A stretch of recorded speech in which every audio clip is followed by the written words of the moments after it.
வணக்கம் ஜெயஹிந்த். ஆப்ரேஷன் சிந்தூர் த அன்டோல் ஸ்டோரி நம்மளுடைய ஆங்கில புத்தகம் இப்போ சேல் இருக்கு. திரையில் இருக்கக்கூடிய வாட்ஸ்அப் நம்பரை பயன்படுத்தி உலகத்துலேருந்து நீங்கள் எங்கேருந்து வேணாலும் நீங்கள் இதை ஆர்டர் பண்ணலாம். இன்னைக்கு நம்ம ரொம்ப ஒரு முக்கியமான அப்டேட் பார்க்க போகிறோம். இந்தியா மற்றும் பங்களாதேஷ் 2024 ஆகஸ்ட் மாதம் ஒரு மிகப்பெரிய சதினால ஷேக் ஹசீனா அவங்களுடைய பிரதமர் ஆட்சியிலிருந்து அகற்றப்படுறாங்க.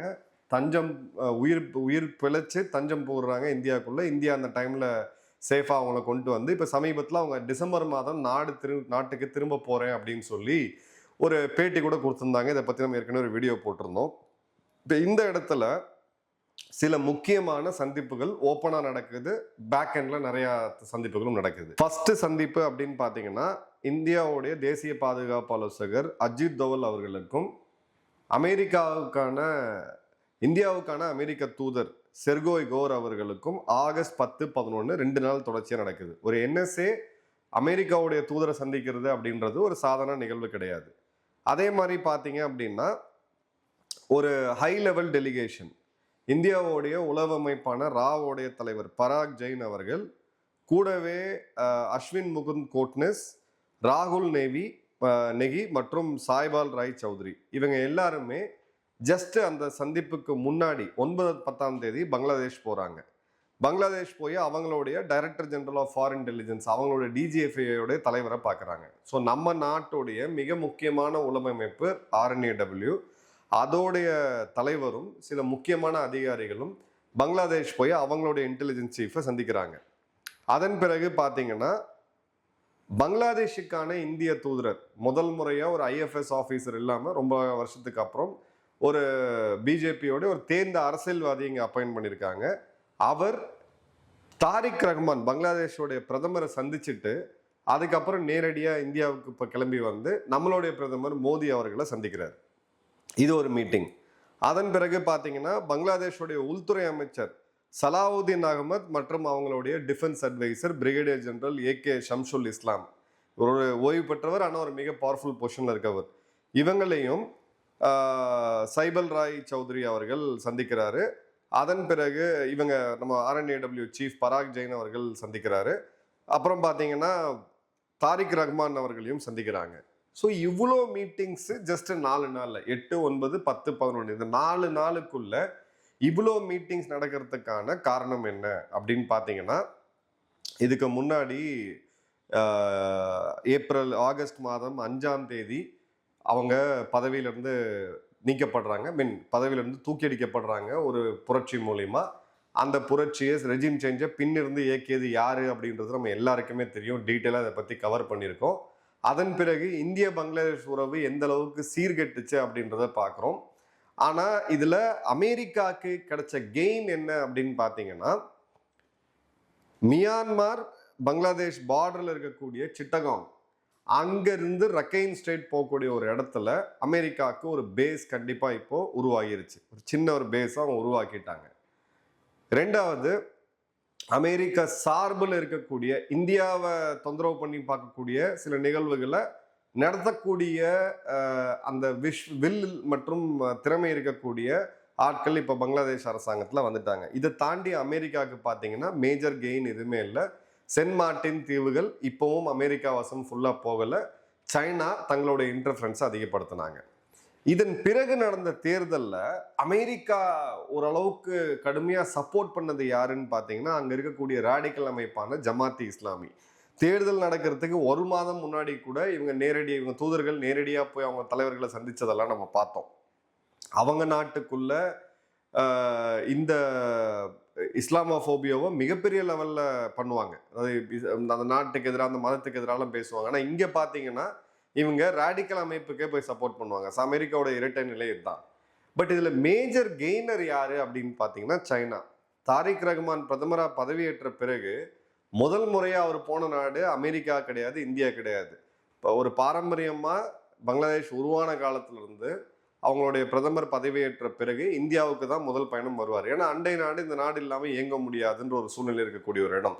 அவங்க பார்த்தீங்கன்னா சைனா கூட போனது மட்டும் இல்லாமல் 31 மிக முக்கியமான ஒப்பந்தங்களை போட்டிருக்காங்க. அமெரிக்கா இந்த இடத்துல சீண்டே கிடையாது. அமெரிக்கா இப்போ மேற்கு ஆசியாவில் நடக்கக்கூடிய யுத்தத்தில் ரொம்ப பிஸி ஆயிட்டாங்க. ஸோ ஒரு ஆட்சி மாற்றத்தை கொண்டு வந்து முட்டாள்தனமா அதோட கெயினை கொண்டு போய் தனக்கு நேரடி எதிரியா இருக்கக்கூடிய சைனாவுக்கு கொடுத்தது தான் இப்போ அமெரிக்காவுடைய மிகப்பெரிய ராஜதந்திரம். இவங்க எவ்வளோ பெரிய அறிவாளிகள்னு நான் சொல்லணும்னா, ஷி ஜின்பிங் அவர்களை சந்திக்கிறதுக்கு அமெரிக்கா அவருடைய சகாக்கள் ட்ரம்ப் மற்றும் அவங்களுடைய மார்க்கோ ரூபியோ, பீட்டர் ஹெக்ஸட் போன்றவர்கள்லாம் கூட்டிட்டு போகும் பொழுது அங்க வந்து ஒரு ஆங்கில கோட் வந்து அவர் கொடுக்குறாரு. ஷி ஜின்பிங் வந்து நம்ம 2 பேரும் இப்படி போயிடக்கூடாது, அதாவது இந்த 2 நாடுகள் போட்டி போட்டு யுத்தத்தை நோக்கி போயிடக்கூடாது அப்படின்னு சொல்லும்போது அது என்னன்னு சொல்லி கூகுள் பண்ணி பார்த்ததா ஒரு வரலாறு இருக்கு இவங்களுக்கு. அந்த அளவுக்கு தான் இவங்களுடைய புரிதல் இருக்கு. ஸோ இவங்க பண்ண கம்ப்ளீட் மெஸ் பங்களாதேஷ்ல, அந்த மெஸ்னால அவங்களுக்கு என்ன கிடைச்சது அப்படின்னு பார்த்தீங்கன்னா ஒன்றும் கிடைக்கல. இந்தியாவை ரஷ்யா மற்றும் சைனா பக்கம் புஷ் பண்ணது இவங்களுடைய மிகப்பெரிய ராஜதந்திரம். நல்லா இருந்த நாட்டை கெடுத்தது இவங்களுடைய மிகப்பெரிய ராஜதந்திரம். அந்த கெடுத்தாலும் சரி அதில் தனக்கு ஏதாவது கெயின் இருக்குமா அப்படின்னு பார்த்தீங்கன்னா பெரிய அளவுக்கு இல்லை.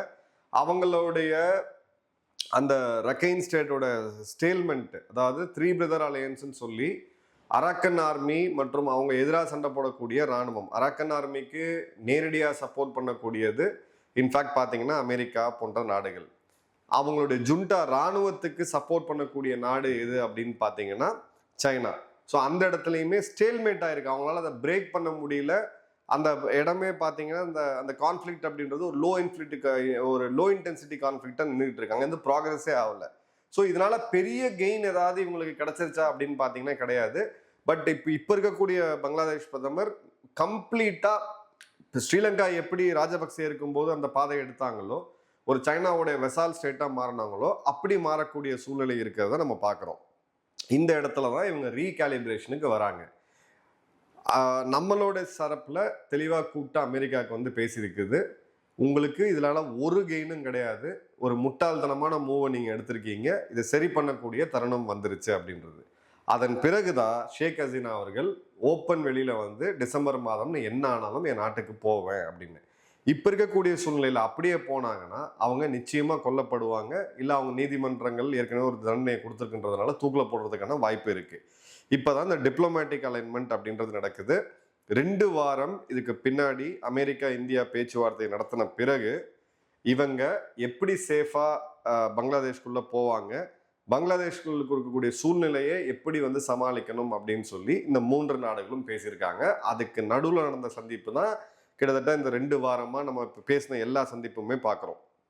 ஸோ இந்த அவுட்ரீச் அப்படின்றது 3 விஷயமா நம்ம பார்க்கலாம். ஒன்று, தன் நாடுகளுடைய தன்னோடைய செக்யூரிட்டி இன்ட்ரெஸ்ட்டை பேலன்ஸ் பண்ணக்கூடியது. இந்தியா பங்களாதேஷோடைய அமைதியாக இருக்க வரைக்கும் இந்தியாவுக்கு ரொம்ப ஒரு மிகப்பெரிய முக்கியமானது. இந்தியா பங்களாதேஷ் வந்து இன்னொரு பாகிஸ்தானாக மாறக்கூடாது அப்படின்றது இந்தியாவுக்கு இருக்கக்கூடிய ஒரு மிகப்பெரிய செக்யூரிட்டி சேலஞ்ச். பங்களாதேஷ் ஏற்கனவே பாகிஸ்தானா மாறிடுச்சு அப்படின்னு சொல்லி ஷேக் ஹசீனா அவர்களே ஓப்பனா பேசினதையும் நம்ம பார்த்தோம். அமெரிக்காவை பொறுத்த வரைக்கும் சைனாவோட இன்ஃப்ளூயன்ஸ்ல பங்களாதேஷ் வந்துடக்கூடாது. ஒரு நாடா சைனாவோட இன்ஃப்ளூயன்ஸ்ல போயிட்டு இருக்கு, அந்த மாதிரி பண்ணக்கூடாது. இப்போ சைனா இன்ஃப்ளூயன்ஸ் இல்லாம இருக்கக்கூடிய ஒரே நாடு இந்தியா தான்.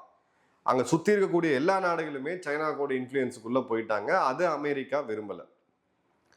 பங்களாதேஷை பொறுத்த வரைக்கும் அவங்களுடைய சர்வைவலுக்கு இப்போ இன்டர்நேஷனல் மானிட்டரி ஃபண்டோ அமெரிக்காவுடைய சப்போர்ட்டோ பெரிய லெவலுக்கு இல்லைன்றது, அவங்க சைனா அலைன்டு தான் பெட்டரா இருக்கும், சைனாவை காமிச்சு இந்தியாட்டையும் அமெரிக்காட்டையும் சாதிச்சுக்கணும்னு சொல்லி இலங்கையோட அந்த ஒரு ஃபாரின் பாலிசி பார்த்தீங்கன்னா கிட்டத்தட்ட அதே மாதிரி தான் இருக்கும்.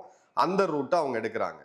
இப்போ டொமஸ்டிக் லீகல் அக்கௌண்டபிலிட்டி அப்படின்றது இருக்கு. இப்போ கொடுத்த தீர்ப்புக்கு பிறகு இவங்க எங்க போவாங்க, இவங்களுடைய வருகை எங்க எப்படி இருக்கும், அப்போ அங்கே இருக்கக்கூடிய ஜமாத்தி இஸ்லாமி போன்ற ராடிக்கல் அமைப்புகள் எந்த அளவுக்கு ஸ்ட்ரீட் ப்ரொடெஸ்ட் பண்ணுவாங்க, அது எப்படி கலவரத்தை கட்டுப்படுத்த போறாங்க அப்படின்னு சொல்லி நிறைய விஷயங்கள் இருக்கு.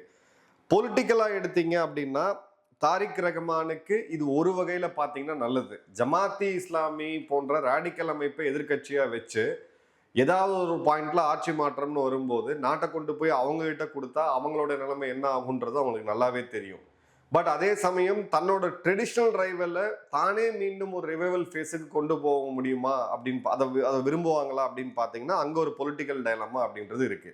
ஸோ இவங்க திரும்ப போகும்போது 3 முக்கியமான விஷயம். ஏன்னா அந்த 3 முக்கியமான விஷயம்ல ஒன்று என்னன்னா, அமெரிக்காவை பொறுத்த வரைக்கும் பங்களாதேஷ் மீண்டும் இந்தியாவோட கையில ஃபுல்லா போயிடக்கூடாது, அந்த இடத்துலையுமே அவங்க தெளிவாக தான் இருக்கிறாங்க. அதே சமயம் சைனாவோட கிளச்ல இருந்து வெளியில எடுத்துட்டு வரணும்ன்ற போது இது ஒரு நாடும் போட்டி போட்டு செல்ஃப் இன்ட்ரெஸ்ட்டை முன்னாடி வச்சு இந்த பிரச்சனையை சால்வ் பண்றதுக்கான ஒரு முன்னெடுப்பு வந்து எடுப்பாங்க. இப்போ அந்த வகையில பொலிட்டிக்கல் ஸ்டெபிலிட்டி இவங்க போய் இறங்கின பிறகு என்னுடைய கெஸ் கரெக்டா இருந்ததுன்னா, ஒரு சின்ன அனலைஸ் பண்ணி பார்த்தோம்னா, இவங்களை ஹவுஸ் அரெஸ்ட்ல வைக்கிறதுக்கான வாய்ப்புகள் இருக்கு. பிறகு கொஞ்சம் கொஞ்சமா அந்த கட்சிக்கு ஒரு ஷேக் ஹசீனா இல்லாத ஒரு அவாமி லீக அவங்க லீகலைஸ் பண்றதுக்கான வாய்ப்பு அப்படின்றது இருக்கு. அது ஜமாத்தி இஸ்லாமிக்கும் இப்ப இருக்கக்கூடிய பங்களாதேஷ் நேஷனல் பார்ட்டிக்கும் இந்த பாலிடிக்ஸ் எப்படி ஷேப் அப் ஆகுது அப்படின்றத பொறுத்து இருக்கு. ரெண்டாவது, பங்களாதேஷ் ஒரேடியாவும் இந்தியாவை பகைச்சிக்க முடியாது. தண்ணீர், உணவு, லாஜிஸ்டிக்ஸ் இதுல எல்லாத்துலயுமே இன்னைக்கு அவங்க இந்தியா டிபெண்டா தான் இருக்கிறாங்க. அது மிகப்பெரிய ஒரு இன்கும்பன்சியை அவங்களுக்கு கொடுத்துரும். ஏற்கனவே ஹை இன்ஃப்ளேஷன்ல பங்களாதேஷ் போயிட்டு இருக்கு அப்படின்றத பாக்குறோம். ஸோ இந்தியாவை பங்களாதேஷ் நேரடியா பகைச்சிக்கவே முடியாது. மூணாவது, இப்ப சைனா அந்த புஷை வந்து கொடுப்பாங்க. இந்த இடத்துல இந்த ட்ரைபார்ட்டி இதுல ஷேக் ஹசீனா அவர்கள் ஒரேடியா சைனா அகைன்ஸ்டும் கிடையாது. இது ஒரு இன்ட்ரெஸ்டிங்கான விஷயம். ஷேக் ஹசீனா அவர்கள் தலைமையில தான் சைனா பங்களாதேஷ்கான சில முக்கியமான ஸ்ட்ராட்டஜிக் அக்ரிமெண்ட்ஸ் எல்லாமே அவங்க போட்டாங்க. ஸோ ஷேக் ஹசீனாவுடைய ரிட்டர்ன் டு பங்களாதேஷ் கிட்டத்தட்ட உறுதியாயிருச்சு. இதை எப்படி பிளே பண்ண போறாங்க, இல்லை இந்த இடத்துல ட்ரமாட்டிக்கா அமெரிக்கா ஏதாவது பண்றதுக்கும் வாய்ப்பு இருக்கு. அமெரிக்காவை மட்டும் இந்த இடத்துல நம்பவே முடியாது. ட்ரமாட்டிக் விஷுவல்ஸை மீண்டும் உருவாக்குறதுக்கான வாய்ப்புகள் அப்படின்றது இருக்கு. பட் நல்ல விஷயம் என்ன அப்படின்னு பாத்தீங்கன்னா, செர்கோ இகோர் இப்போ அமெரிக்காவுக்கான தூதரா இந்தியாவில் இருக்கிறது. நிறைய விஷயம் இப்போ இந்த இடத்துல சால்வ் ஆயிட்டு இருக்கு. இதே செர்கோ இகோர் நேற்று பேசும்போது பார்த்தீங்கன்னா, குவாடோடைய கட்டமைப்பு, குவாடை எப்படி நம்ம மீட் எடுக்கணும் அதை பற்றி நிறைய விஷயங்கள் செர்கோ இகோர் பேசியிருந்தாப்புல. ஸோ செர்கோ இகோர் இந்தியாவுக்கும் ட்ரம்ப்புக்குமான ஒரு டைரக்ட் ரீச்ல இருக்கக்கூடிய ஒரு மிக முக்கியமான நபர்.